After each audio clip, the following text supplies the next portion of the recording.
G'day, wrestling mates. Welcome to If You See Kayfabe. Quick sort of note here that this show is going to be in two parts for your dissertation. The first part of the show is going to be all scripted, like I normally do, but the second half is going to be only in note form, and that'll be from when I talk about Summerslam onwards. That'll be in point form. What I'd like you to do is tell me which way you think's better. Me reading from the script, which, don't forget, I write the script myself, and I practice a little bit, but it's still my own thoughts, or where I just go from point form and just say the first thing that comes off the top of my scone. So here we go. You'll learn, you'll catch on as we go on. So first part, we all scripted. So, as I said, peek behind the curtain and away. I've normally been doing my non-interview shows from a script that's written by me. I've decided that apart from what I am reading now and the rest of this opener and the intro from the SummerSlam thing will be in point form. Let's hope I don't get stuck down a rabbit hole.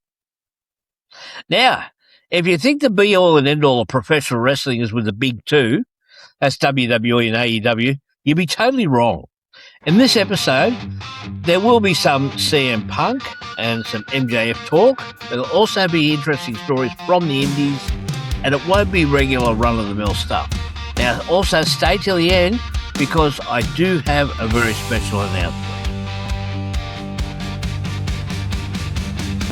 If you see Kayfabe, join your wrestling mate, Southern Joe, to watch this episode of If You See Kayfabe. G'day, wrestling mates. This show is called If You See Kayfabe. I'm your wrestling mate from down under. I'm Southern Joe.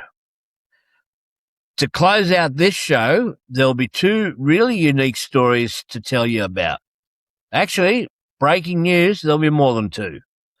Plus, there'll be a special announcement, so stay tuned for that. Now, AEW is getting more watchable now that MJF is back, and he's cutting proper heel promos. He can still get a hold with people with his fresh material. Hopefully he gets figured in for a top spot on the London pay-per-view. Now, before we go to a break, I saw someone suggest that there is a rift between CM Punk and Triple H simply because apparently there were some stern words backstage. Now, this is the one time I'll get overly sensationalized, because some of you need to not deal in sound bites. Have you never had a disagreement at work, let alone with family or friends? And has that disagreement nearly always been resolved? There may have been words between Triple H and Punk, but they're grown adults. They'll step aside. They'll talk about things and find a resolution. Simples.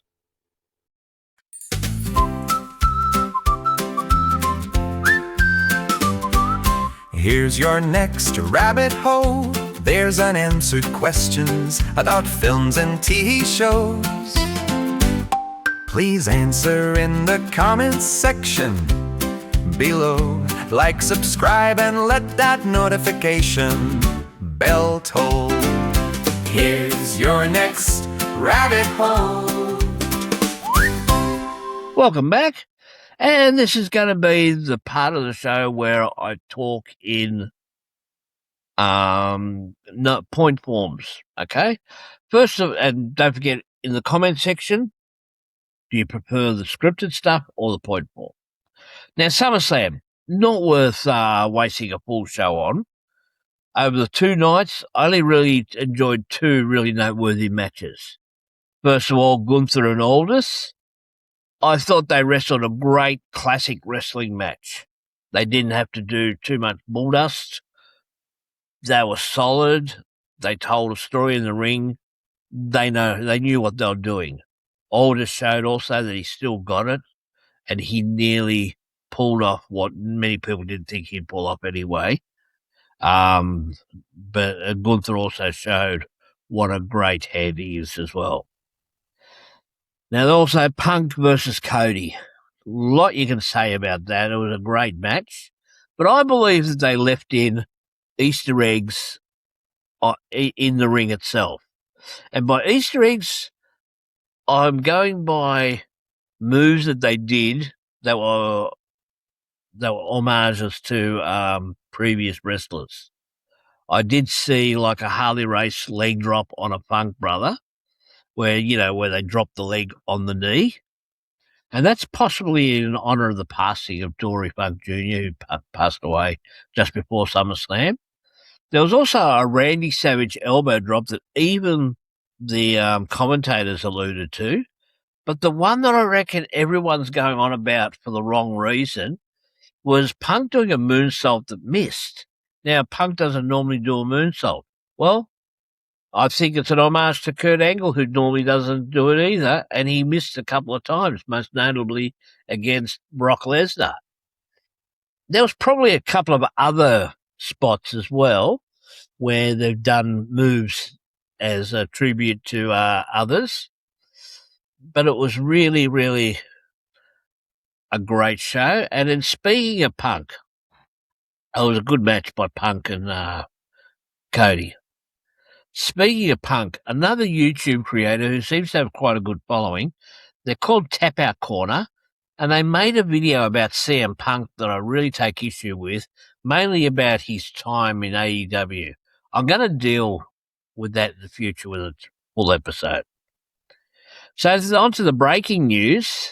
As I've been writing out all the point forms and everything for this, it's come to everyone's attention that Avery Styles, the son of AJ Styles, he's only just started wrestling a few matches, and already he's been caught up in a controversy. Now, this was brought to everyone's attention by Eric Cannon, who himself is a wrestler, and both he and Avery worked at Game Changer Wrestling, which pretty good achievement for Avery, and I'm wondering how much of that is because of the novelty factor of him being AJ's son. But Eric is probably talking more as a promoter, because Eric Cannon has founded First Wrestling, a little independent Minnesota thing. And Eric, I don't know which way it's pronounced, let's say Mr. Cannon, he brought up that Avery Styles was asked to put away some chairs and so forth and help with the tearing down of the ring and so forth. And Avery refused and just hid out the back, which on the surface doesn't look like good form, but AJ Styles sort of came to his aid and said, look, he was there, paid there to wrestle, not to do anything else. Now, I agree with Nettie or Neidhart that it should have been settled behind closed doors, but that's not going to happen in this era. Now, I go to a show down here in Melbourne called Alpha Pro Wrestling. They have a show every month, and at the end of that show, they have all the referees, all the trainees, and even some of the better-known wrestlers help tear down the ring, put away chairs, and because they're in a hall or whatever venue they're in, and they've usually got a curfew as well. A couple of the better-known wrestlers may or may not hang with the fans and talk with a few fans, but in general, most people pitch in, because it's not going to be like AEW or WWE where they've got a dedicated ring crew that brings in truckload by truckloads of lighting and sound and speakers and the ring itself, and yada, yada, yada. Now, also too, my advice to Avery, if he was right in front of me, would be this, and it'd be to any aspiring wrestler. When my youngest son was playing representative basketball here in Melbourne, he was invited to try out for the state team of Victoria. He didn't make it, but he made it to the second round of training. And they once had an NBL basketball player, NBL being our top basketball league in Australia. And this basketball player was quite well known. And one thing he said that really stuck in my mind and should be applied to anyone who's aspiring to whatever business they're trying to get into. And that is, you don't know who's going to be watching you. You don't know who might be deciding your future and seeing the way you act. So always act at your best no matter what. Show commitment. If you are asked to do something that's a little bit extra, at least consider doing it rather than giving it a bob off. Because I reckon a lot of promoters, even if they're keeping their cards close to their chest, they'll be looking to say, well, do I want to hire this guy again? Because apart from the fact whether this guy was a draw or where he wasn't a draw or he has potential to be a draw, that's what the business is all about. It's all about selling the tickets and selling the merch. Really, nothing else matters, even if you can do every move 20 times over and twice on Sundays. It really comes down to what your commitment to the business is. And most trainees would be expected to learn all aspects of the business. Rings. If you're breaking down the rings, you can then compare different rings, not just how they feel when you take a bump on it, but you can see why you take a bump on it the way you do. Are the boards this thick or are they that thick? Have they got enough beams on them? Do they look like they'll give way? Yeah, are the turnbuckles nice and tight? Are the rings nice and tight, or are they a bit too floppy? You'll be able to find all these things out, not just by stepping in the ring and just running the ropes and so forth, but by being able to and show the promoter your commitment and keep the promoter's costs down. Because if he has to bring in a specialised crew just to set up the ring and tear it down, well then that's less margin that he can then maybe give away to you if he wants to put a bit of extra cheese in your whopper because you've done a better job for him. It's something to consider. Because also too, if Brock Lesnar, Randy Orton and Dave Bautista, if they can all drive ring trucks for AEW, I guess anyone can. Now, someone said that AJ paid Avery's dues through the 20 years of AJ's career. I hope no one really believes that, because no matter how good AJ is phenomenal for a reason, he's my equal favourite for a reason. But Avery has to be his own man. Avery is not AJ Styles. Yes, he'll forever be AJ Styles' son. AJ will be his father. Nothing on earth can separate that on a human level. But from a professional level, Avery needs to forge his own way. Otherwise, if he just starts believing his own bathwater, he's going to go down the same path as other second and third generation wrestlers like David Sammartino, Teddy Hart, David Flair, Curtis Axel, who just didn't get to the same level as the rest of their family. And I reckon the expectation on a second and third generation wrestler would be a lot harsher than what it would be from someone who doesn't have another name to build up to live up to.